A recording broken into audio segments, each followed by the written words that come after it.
Hey guys, Coach Chris here, back with another video. This time we're going to be taking a look at Kamden's game from round 1 of the Gateway Chess League. Opens with d4, love it, occupying the center. Opponent responds with d6. Kamden goes e4, perfect, controlling the center. Knight f6 from the opponent. Knight c3 defending the pawn, developing towards the center, love it. And opponent goes for the Pirc, the Mr. Helle special. Kamden goes knight f3, going for the classical variation. Love the development so far. Bishop g7 and then bishop g5. This is the first move that I don't really love. Engine says it's totally fine. Typically, if you're going to play the classical variation as white against the Pirc, you'd play bishop e2, castles, maybe rook e1, maybe h3 to prevent this bishop from having any good squares. And then if it looks like black's ever going to try to go for some sort of expansion, you can play a4 to clamp down on that. That's typically how the classical goes. Another nice line that might be a little easier to play even maybe, if you're feeling aggressive, would be to go bishop e2, and let's just say, for example, something like this, where I'll just make some random moves here for the opponent. And the idea here is you castle long, you'd like to trade off the defender of black's dark squares, and then throw the h-pawn up the board, maybe assisted by the g-pawn, maybe not. The idea is to trade off the dark squared bishop, open up the h-file, land the queen on h6 with check, kick this knight away with either e5 or knight d5, and then mate on h7.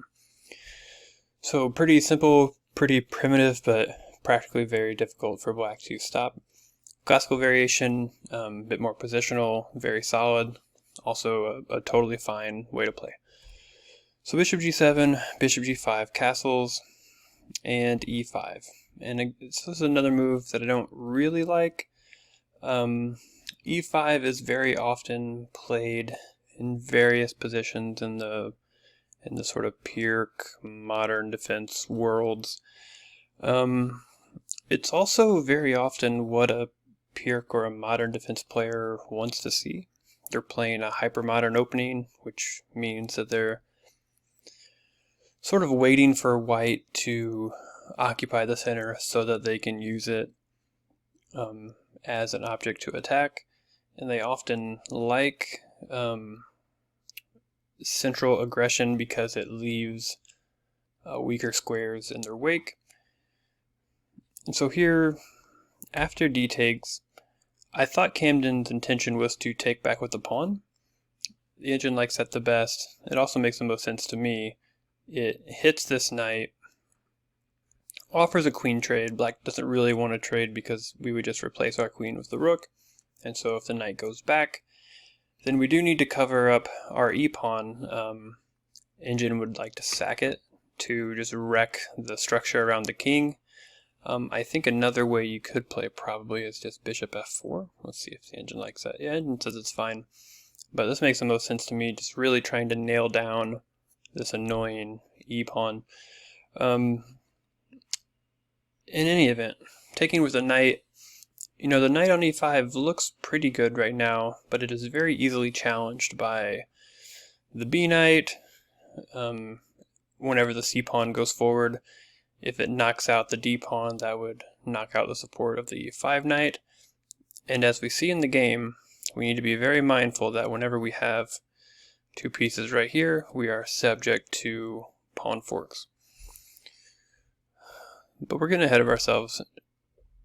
Black plays knight d5, which I think the idea is to threaten the fork. I think better would be some sort of developing move.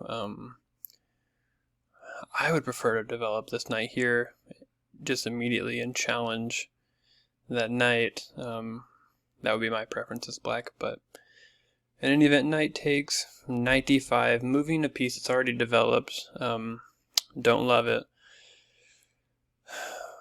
And here for white, developing with bishop c4, as the engine points out, makes a lot of sense.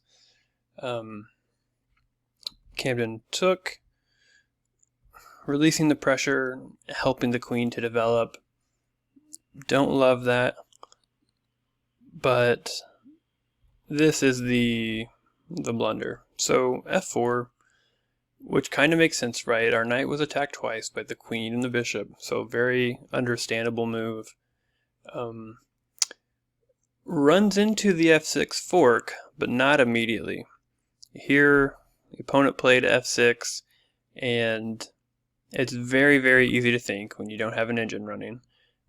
Very easy to think that white is just immediately lost, because it makes sense, right? Pieces are forked, we don't love that, but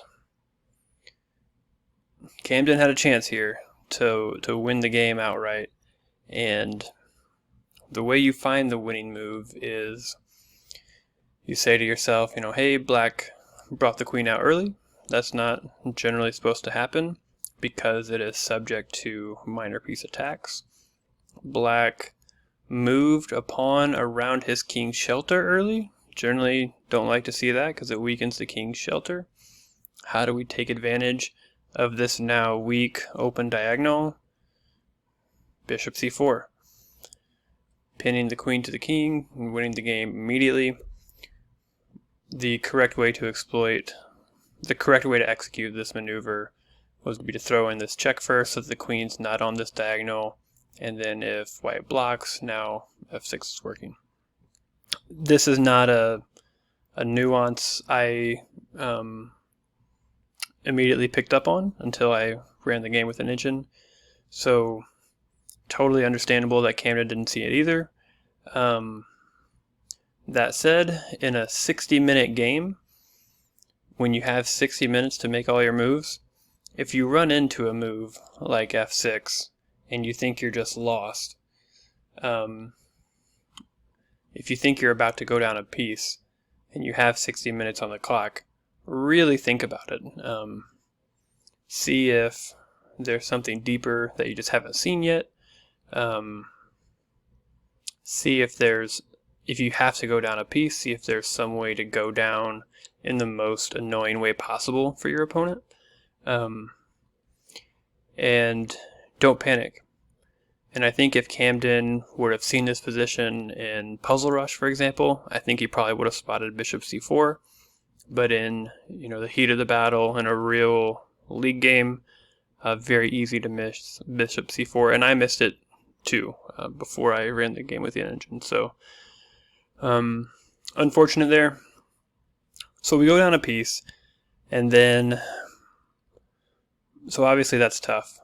Bishop c4 is obviously the right way to play here, but if we're going to go down a piece, we probably want to keep our remaining pieces on the board. We want to avoid simplifications, and so trading queens is not really the right way to go. We want to try to keep the game complicated.